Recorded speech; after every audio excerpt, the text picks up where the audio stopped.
I don't necessarily think they know what's going on yet. There's a lot of weird shit going on with this. I know. I almost texted you when the Charlie Kirk thing happened because my antennas went up about, they showed the photo of that kid, or the guy that they have, the 22-year-old, whatever. And I was almost gonna be like, dude. But this kid had a rifle with a scope. Now here's where it gets weird. The first images of this rifle with a scope, I swear to God, it looks like he has a composite stock on it. Like it looks like a modern 30-06 rifle. But I want to take the start of this show to address some of the things that have been going around on public, namely about a group text chain that has been made known and released by Candace Owens. And I just want to address it head on because, that was a screen grab that I had shared with people. So it is authentic. Okay, y'all, grab your snacks and buckle up because the Charlie Kirk situation just took an even wilder turn. S.O.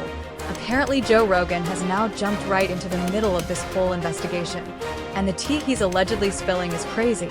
According to inside sources, Joe's claiming that Erica Kirk might have actually been the real reason behind the fallout between Candace Owens and Charlie before his passing. And here's where it starts getting real messy, because word is, Candace reportedly tried to warn Charlie that Erica may have been compromised.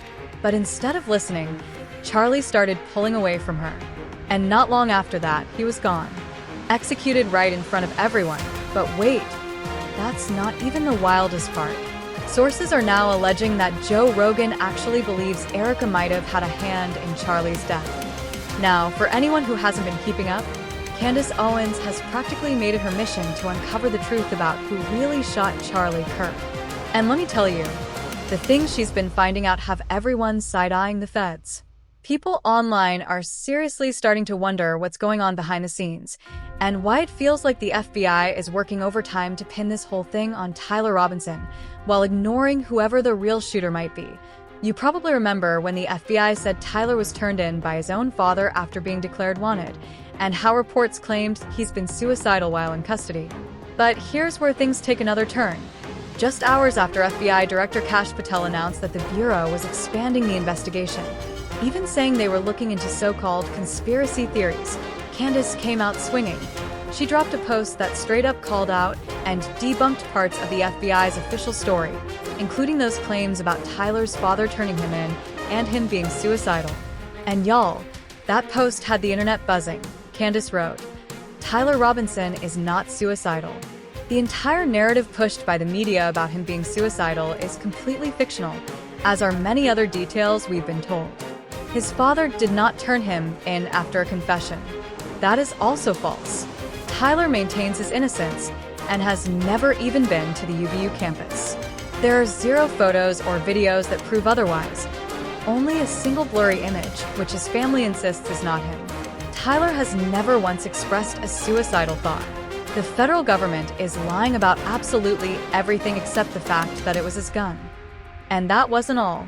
Candace also took time to shut down a whole bunch of misinformation floating around online. One of the first things she addressed was that viral video the FBI shared. The one that supposedly shows Tyler Robinson sprinting across the roof right after taking the shot. Well, according to reports, that couldn't have been Tyler. Candace explained there's no way he could have been moving that fast because he actually suffers from partial paralysis in his right leg. That would mean he physically couldn't run like the person in that video, which completely blows apart the FBI's claim that he was limping because he had a rifle hidden in his pants. S.O. now, people are asking the obvious question. If that wasn't Tyler on the roof, and if the government's been caught twisting details this badly, then who really pulled the trigger? Because at this point, every new piece of evidence just raises even more questions. I just got a tip that busts the CK case wide open. Tyler Robinson has partial paralysis in his right leg. And that's how people identified him, not from the photographs. And his family, who has since been interrogated, specifically stated to FBI interrogators that because of the video that the FBI released at my direction, because of the photographs that they released, they identified their son. This means that his unusual gait, his limp, was not because there was a rifle down his pants, and those of us with eyeballs already knew this. But this confirms it. This also explains why we never saw a perp walk, why they used all these still photos, and why they only showed him limping one time when he's on the way. So that they could run the narrative that the weapon was down his skinny jeans and nobody could see it. 8 fans quickly started digging into Tyler's background and came across several videos that clearly showed he suffered from partial paralysis in his right leg, meaning there was absolutely no way he could have moved as fast as the shooter seen in that footage. Congratulations. You've been selected to receive the President Presidential Scholarship. The value of this scholarship is approximately $32,000. This scholarship is available for 4 years or 8 semesters. Candace took things even further, calling out the FBI for allegedly trying to hide the fact that the shooter had an accomplice. According to her, an eyewitness who submitted video evidence to the FBI claimed the shooter wasn't acting alone. He had a female partner who likely helped him slip away moments after the shot was fired. And yeah, I didn't want to come out and say that it was a fact that there was a woman with the shooter without any proof. We had no proof outside of this person, and what she was saying felt real to me, definitively, but I needed something more solid. Well, we came across something more solid. We reviewed the footage that Shayner brought her. Of course, we downloaded everything, but hadn't actually reviewed it, had wiped from the internet. And yeah, the proof is in the pudding, and I'm gonna let you hear it. Now, to set this up in this actual clip that Shayner had posted and has since been wiped from the internet, take a listen. If you time how long it took him to get from that little part over to here, it was way longer than it should have been.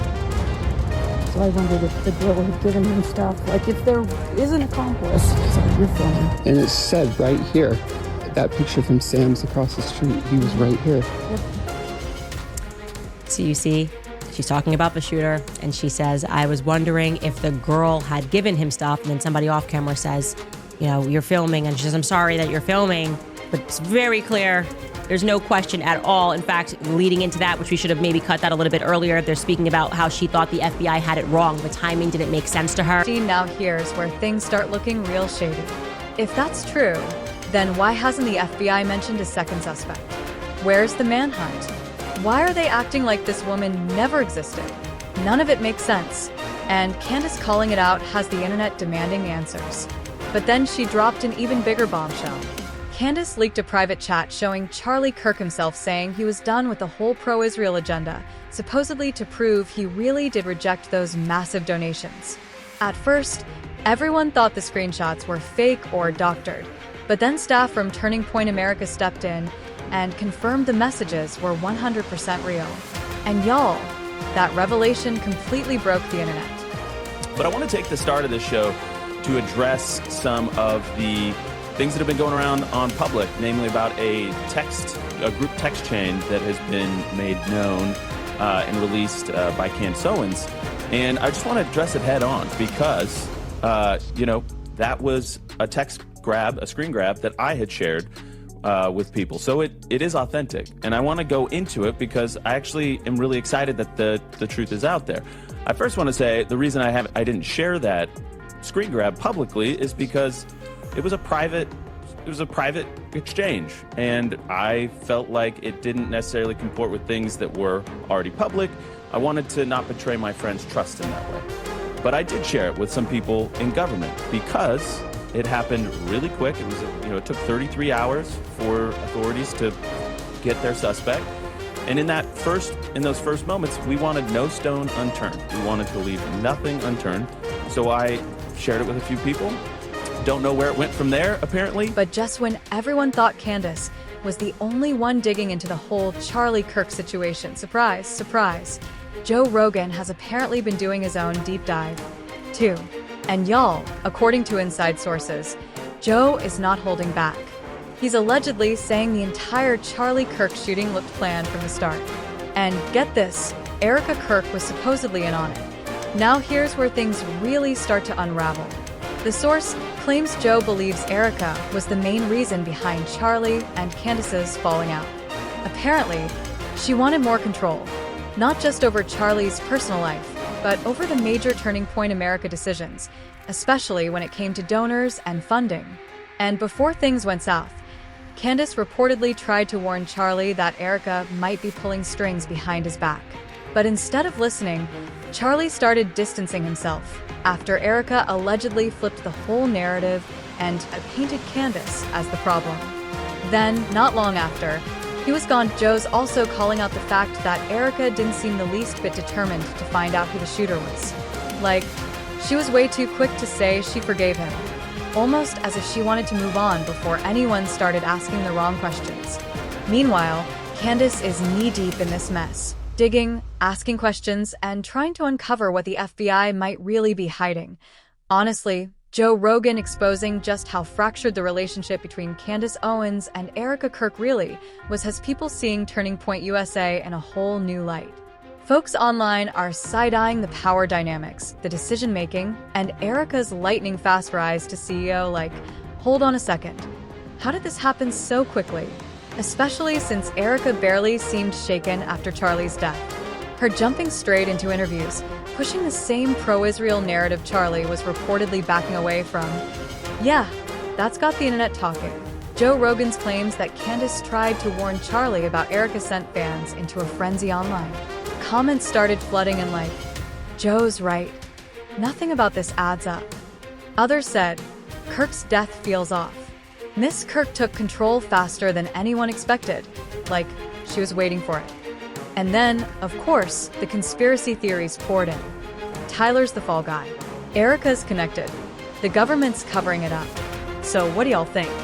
Did Candace Owens really try to warn Charlie Kirk about Erica before everything went down?